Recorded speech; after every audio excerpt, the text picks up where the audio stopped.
இவங்கள மாரி ஒரு வொர்ஸ்ட் கிளையண்ட்ட நான் இதுவரைக்கும் அட்டெண்ட் பண்ணதில்ல. எப்படிதான் இந்த மாரிலாம் யோசிச்சு கொஸ்டின் கேட்கறாங்கன்னே தெரியல. வீடியோ எண்ட் வரைக்கும் பாருங்க. அப்பதான் உங்களுக்கு புரியும். ஸோ இவங்களுடைய ஹேர் வந்து ஷார்ட் ஹேர். 2 டேஸ் முன்னாடி தான் ஹேர் கட் பண்ணியிருக்கிறாங்க போல. ஹேண்டில் பண்றது கொஞ்சம் கஷ்டமா தான் இருந்துச்சு. ஸோ ப்ளோ ட்ரைலாம் பண்ணும்போது கொஞ்சம் முடி தூக்கிட்டு தூக்கிட்டு நின்னுச்சு. ஏன்னா ஃப்ரெஷ்ஷா ஹேர் கட் பண்ணிட்டு வந்திருக்கிறாங்க இல்லையா? ஹேண்டில் பண்றதுக்கு கொஞ்சம் கஷ்டமா தான் இருந்துச்சு. பட் ப்ளோ ட்ரைலயே நம்ம வந்து 50% ஹேர செட் பண்ணிட்டோம். அதுல ஸ்டே இருக்கணுன்றதுக்காக டஸ்டிங் பவுடர் வச்சு கொஞ்சம் செட் பண்ணோம். அதுக்கப்புறம் சைட்ல வந்து கேப் தெரியக்கூடாதுன்னாங்க. அதையும் நம்ம வந்து ஃபைபர் வச்சு ஹைட் பண்ணிட்டோம். அண்ட் ஹேர் எல்லாம் வந்து ஃபுல்லா ஈவன் பண்ணிட்டு நான் வந்து ஸ்ப்ரே பண்ணி செட் பண்ணிட்டேன். ஸோ ஸ்ப்ரே பண்ணி நம்ம வந்து ஹேர் செட் பண்ணிட்டோம். ஹேர் செட் பண்ணிட்டு இருக்கும் போதே க்ரூம் வந்து ஒரு கொஸ்டின் கேட்டாங்க. நான் எப்படிடா இப்படிலாம் யோசிக்கிறீங்கன்ற மாதிரி எனக்கு இருந்துச்சு. அது என்னன்னு சொல்லிட்டு நீங்களே கேளுங்க. சரி, வெளியில பைக்ல போகும்போது ஹெல்மெட் போட்டு போலாமா, முடி கலையாம இருக்கிறதுக்கு?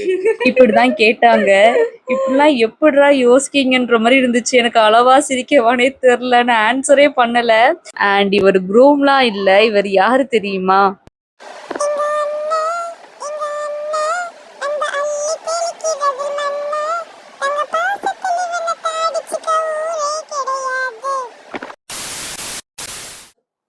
கொஞ்சம் தொடச்சுக்கோ. என்னோட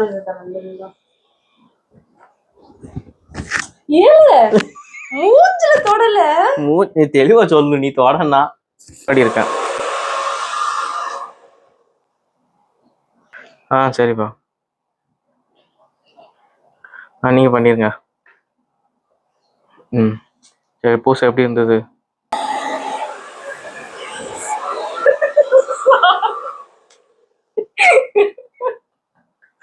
பண்ணு. சாரி.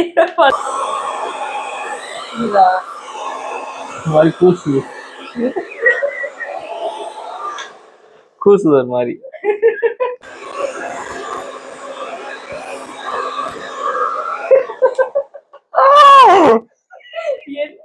கூசுதுட்டி ஒரு மாதிரி. அப்படியாட்டி ரொம்ப நன்றி. அது நன்றி சொல்லிட்டேன்.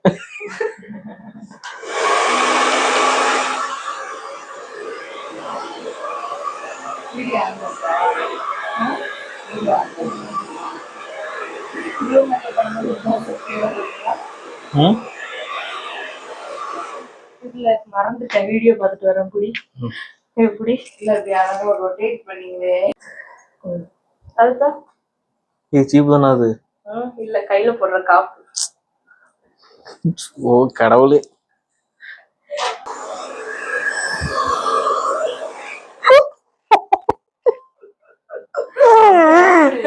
அடி வாங்க